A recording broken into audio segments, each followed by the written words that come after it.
O Cláudio Castro está em pânico. O governador do Rio de Janeiro foi avisado aí por seus pares no PL que dificilmente ele não acabará preso. Cláudio Castro está nos bastidores tentando de todas as maneiras possíveis.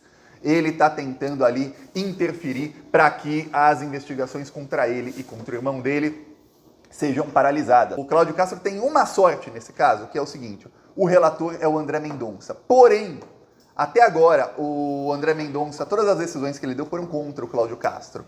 A outra sorte, entre aspas, do Cláudio Castro é que o relator no STJ é o bolsonarista Raul Araújo. Porém, o Raul Araújo está se tornando o terror do Cláudio Castro. Parece que ele é mais um desses exemplos de agentes do poder público que ele fica do lado governista sempre, o Raul Araújo. Parece um juiz do centrão. Por quê? Porque quando o Bolsonaro era presidente, ele era muito bolsominion, Raul Araújo. Ele não via problema nenhum em rasgar a lei para simplesmente tomar decisões a favor do Bolsonaro. Tá.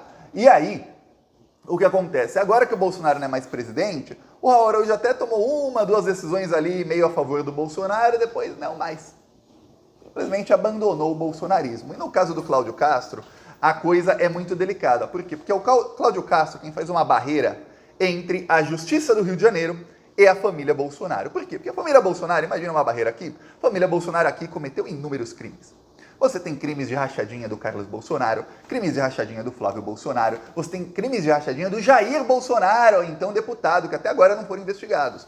Você tem crimes aí de ligação com milícias, enfim, são muitos crimes aí. Ok, e esses crimes não estão sendo investigados. O grupo do Ministério Público do Rio de Janeiro que investigou o Flávio Carlos Bolsonaro simplesmente travou as investigações porque tem interferência. Eles não conseguem investigar.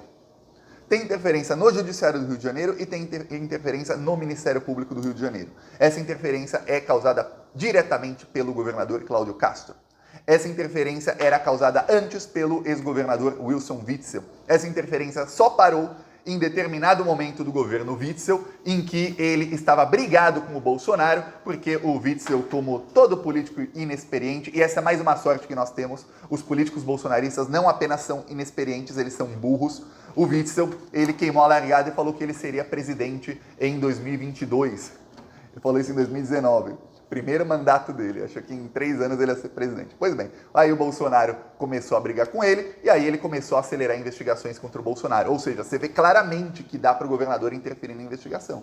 Quando ele quis acelerar, acelerou o caso Marielle, acelerou o caso Flávio Bolsonaro, acelerou o caso Carlos Bolsonaro. Quando o Witzel caiu, por um crime que o Cláudio Castro também cometeu, as investigações pararam. Pois bem, agora está para cair o Cláudio Castro. O que acontece é o seguinte: sai a notícia de que a Polícia Federal concluiu que o Cláudio Castro recebeu 400 mil reais em propina. Foram 326 mil reais que ele recebeu por meio assim, de dinheiro em espécie, em reais. Depois esse dinheiro foi parar numa das contas dele. E ele recebeu também mais 20 mil dólares.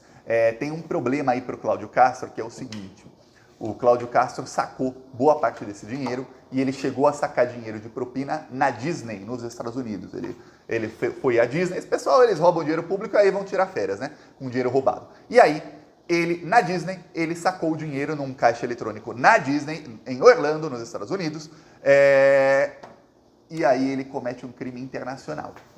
Porque nos Estados Unidos você não pode ali manipular dinheiro ilegal. Se você, nos Estados Unidos, manipular dinheiro ilegal, você está cometendo crime financeiro nos Estados Unidos. E lá não tem essa mamatinha que tem no Brasil, que o cara pega 10 anos, e aí, nossa, ele é réu primário, não sei o quê, aí ele tem bom comportamento, vai ficar só 1/6 da pena, aí o cara pega 10 anos, fica 1 ano e 10 meses.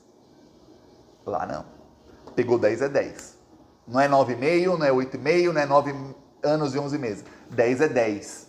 Pegou 10 anos, 3 meses e 2 dias. 10 anos, 3 meses e 2 dias. Talvez alguns aí conseguem um semiaberto depois de muito tempo, mas não é igual no Brasil, que o cara pega 10 anos e fica menos de 2. Então, a situação do Cláudio Castro é muito ruim. Outra coisa é que nos Estados Unidos, quando alguém comete crime financeiro, para ser colocado na lista da Interpol é assim, né? Muito rápido. E aí, não tem para onde correr. No caso, só para o país de origem. No país de origem, o Cláudio Castro, que é o Brasil, ele está para ser preso também. Então, tá um problemão aí para um dos mais bolsonaristas dos governadores. O Cláudio Castro, nos bastidores, está tentando articular, só que ele virou chacota em Brasília. Por quê? Porque ele, como governador, era muito arrogante, ele dizia que tinha muitos amigos em cortes superiores, ele dizia que ele era intocável. Aí a Polícia Federal foi lá e arrombou a porta da casa do irmão dele e conseguiu planilhas com propinas, conseguiu ali mais de 100 mil reais em espécie, conseguiu ali muita coisa, provas de muitos crimes. Aí agora a mesma Polícia Federal diz, ó, esse cara aqui, governador, recebeu 400 mil em propina entre 2017 a 2019. Eu nem tô falando aqui do caso lá da CEPERJ, em que foram roubados 350 milhões de reais. Que se começar a falar disso aí, você vai ver que é muita grana que roubou o Cláudio Castro. A gente está falando de casos bem menores e mais antigos. Ou seja, quando avançarem as investigações da Polícia Federal nesses casos do governo Cláudio Castro, aí não vai sobrar para ninguém. Lembremos, quem está ligado a tudo isso é o Flávio Bolsonaro, viu? Há vários os casos do Cláudio Castro que estão sendo investigados. Obviamente, não uma ligação direta, mas gente ligada ao Flávio Bolsonaro. Então, vai chegar em todo mundo, viu? E aí, o pânico no bolsonarismo é o seguinte: a blindagem vai acabar. O Cláudio Castro saindo, o vice dele não é ligado ao bolsonarismo. Então, por mais que os bolsonaristas agora estejam alguns tentando aproximação com o vice do Cláudio Castro, ele não é bolsonarista. Ele, se não for uma pessoa burra, e a gente não sabe, ele vai ver o seguinte: olha, se eu começar a me aproximar dos bolsonaristas, o que vai acontecer é que é capaz de eu acabar sendo caçado lá e preso lá na frente também. Por quê? Porque quem se aproxima desse pessoal acaba cometendo crime, aí comete crime, acaba sendo investigado e preso mais cedo ou mais tarde.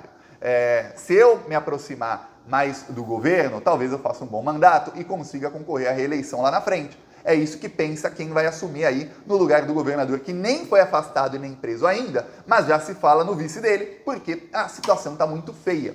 Então, veja que um dos maiores bolsonaristas responsável aí pela blindagem ao clã está caindo. Sem blindagem, o Ministério Público do Rio de Janeiro vai fazer uma devassa na vida do Jair, do Flávio e do Carlos Bolsonaro.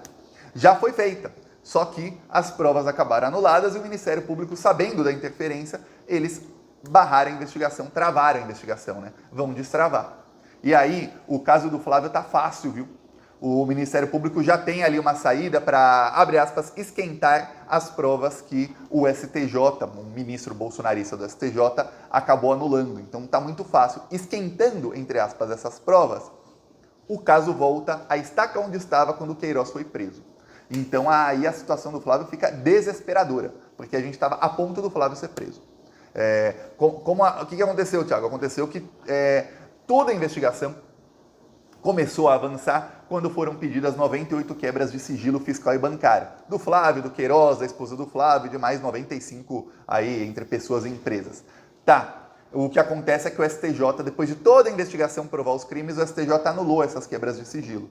Então, a partir daí, todas as provas que foram obtidas depois daquele momento, foram obtidas graças a essas quebras de sigilo, essas provas são tornadas nulas. É assim que funciona a justiça brasileira, viu? Ou seja, o cara fez o crime, você tem todas as provas, você tem vídeo do Queiroz sacando o dinheiro roubado, você tem vídeo do Queiroz pegando o dinheiro roubado dos cofres públicos e pagando a escola lá da filha do Flávio Bolsonaro, pagando ali plano de saúde, pagando as despesas pessoais dele, você tem vídeo disso. Mas isso tudo é tornado nulo, porque isso tudo foi a partir de quebras de sigilo que foram anuladas. Ok, o caso é que o Ministério Público tem mensagens de outra investigação que não foi anulada, tem mensagens do Adriano da Nóbrega, do Queiroz e da esposa do Adriano da Nóbrega, ex-esposa, né? Então esposa do Adriano da Nóbrega, falando sobre o caso das rachadinhas. E aí o que acontece? O Ministério Público, essa vai ser a estratégia, viu? Quando sair o Cláudio Castro. O Ministério Público vai pedir ao Judiciário o seguinte: olha, queremos as mesmas 98 quebras de sigilo, igualzinho, porque nessa outra investigação aqui, eles falam do caso das rachadinhas, ó. Então essas pessoas estão envolvidas, então queremos quebrar os sigilos delas. E aí a mesma quebra, mesmo período e tudo mais. E aí o Judiciário aceita. Quando o Judiciário aceitar a investigação, já tem todas as provas que foram colhidas depois daquilo, ele fala: temos aqui as provas, pronto, provas estão quentes, pede a prisão do Queiroz de novo, aí já não sabemos, mas já avança bem a investigação.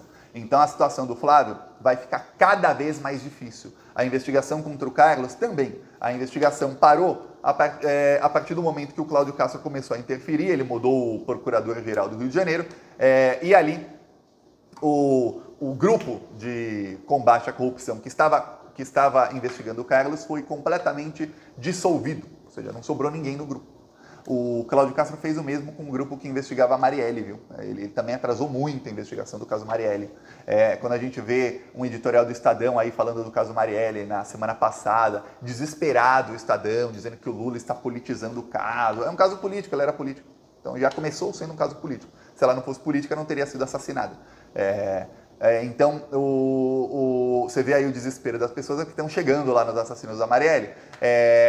Porque a Polícia Federal e a Procuradoria-Geral da República começaram a investigar.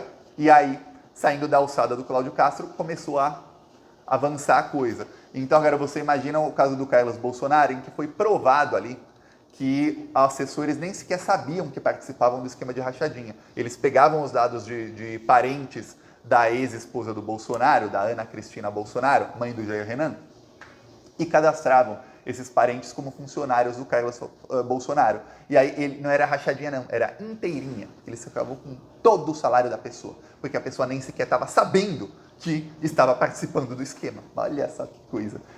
Então tem mais crimes ainda envolvidos aí. Só que, por conta dessas interferências, parou. Agora você imagina quando isso voltar. Então, além dos crimes contra o Estado Democrático de Direito, golpe de Estado e tudo mais, a família Bolsonaro vai começar muito em breve a enfrentar aí investigações e processos por crimes contra os cofres públicos. Crimes aí que estão até o momento em blindagem do governador que está para ser preso. Já foi avisado o Cláudio Castro, olha, a sua situação é desesperadora. Peço aí sua inscrição no canal, seguiremos aqui na luta contra essa corja